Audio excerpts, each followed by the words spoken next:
All right, I just want to patch you down, make sure you don't have any weapons on you, okay? Police officers in Norman, Oklahoma stop a man they say was on his way to carry out a plan to murder his ex-girlfriend and her mom. I just don't get how this works. We'll explain it all to you. Just hang tight for a minute, okay, so we can figure out what's going on. I'll tell you all about the allegations made against Matthew Austin and about the charge he faces in a totally separate case. Police stopped Austin on July 18th. He was walking down a street and he didn't seem too happy about being stopped. Police say they stopped him after receiving a call from someone who said that Austin was actually talking about killing his ex-girlfriend and her mother, and he had plans to do it. It's Austin, right? Yeah. I just want to patch you down, make sure you don't have any weapons on you, okay? Where am I going?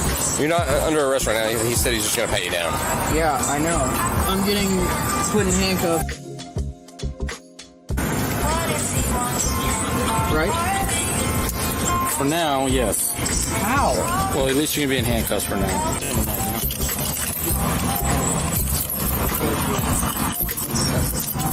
You have a card for that? No, I didn't. A lighter? Lighter. My back pocket. One witness stated that the defendant was at his house talking about how his ex-girlfriend was messing with his life. The witness stated that the defendant went to the Home Depot and bought painter's masks and black latex gloves. The affidavit continues. The witness stated that the defendant then talked about going to his ex-girlfriend's house and killing her and her mom. The affidavit says the witness, who is a friend of Austin's, as I mentioned, told him that he could not kill the young woman and her mom and that he would get caught. That witness stated that the defendant then said he would stab them so no one would scream. The witness stated that the defendant told him his plan was to put on the mask and gloves, knock on the door, and whoever answered, he would then decide what to do. The witness called police, leading to the encounter with officers on the street.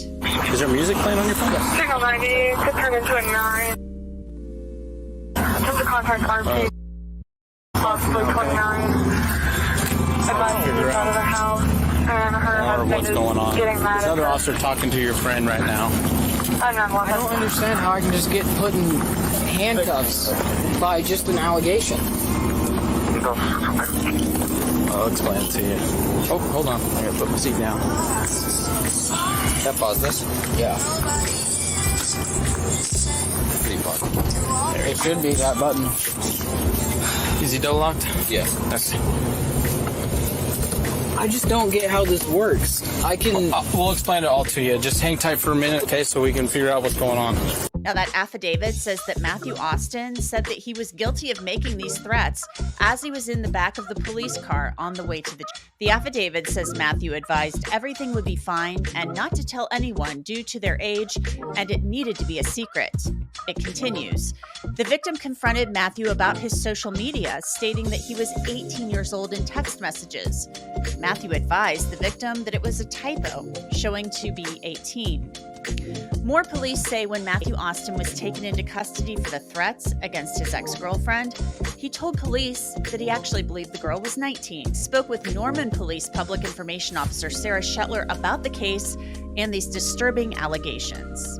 This is one of those cases where an individual coming forward with information, even if they don't think that it is important, or maybe they think that that individual is not being serious about that information, coming forward with that information is really essential and was essential to this case and potentially even preventing a larger crime. An initial call came in from friends of the suspect who had spoken with him and had heard these potential threats really voiced out and shown out in a multitude of ways. And so they reported to our officers that their friend had told them that he was frustrated with what the ex-girlfriend had done to him and their status in their relationship, and that he felt like it was negatively impacting his life. And so that's when he started to tell them, maybe this is something that I should do. Maybe I should go and purchase these items and then, kill them. Maybe I should take this to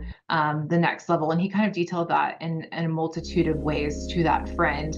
And then ultimately went to, a local store, purchased gloves and a mask, and the friends saw those things that he had purchased and he had put them on and was showing them to them. And at that point, that's when they contacted local law enforcement.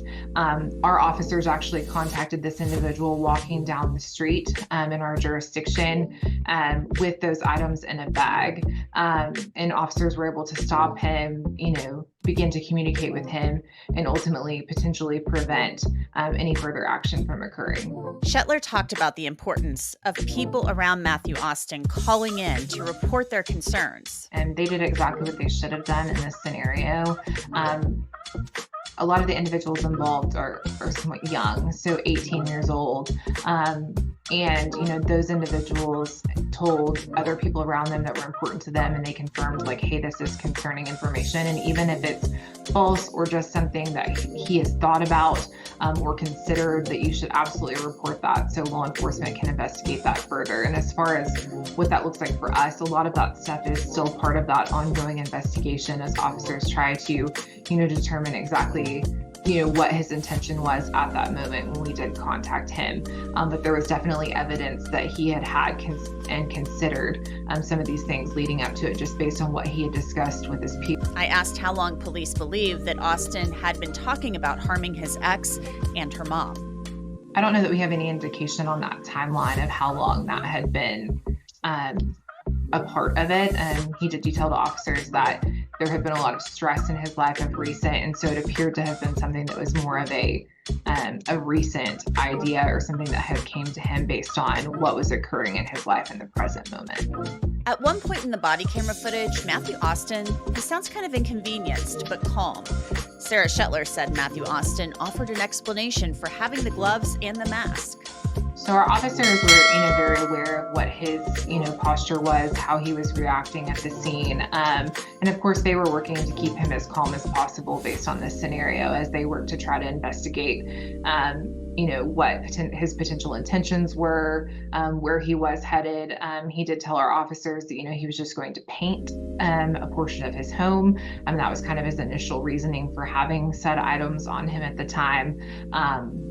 But he was very cooperative with law enforcement. And I think based on other cases that were occurring with him being contacted by law enforcement recently in regards to another case, I think that's where a lot of that frustration kind of came from and was stemming from, as he felt like law enforcement was very much present and around him all the time.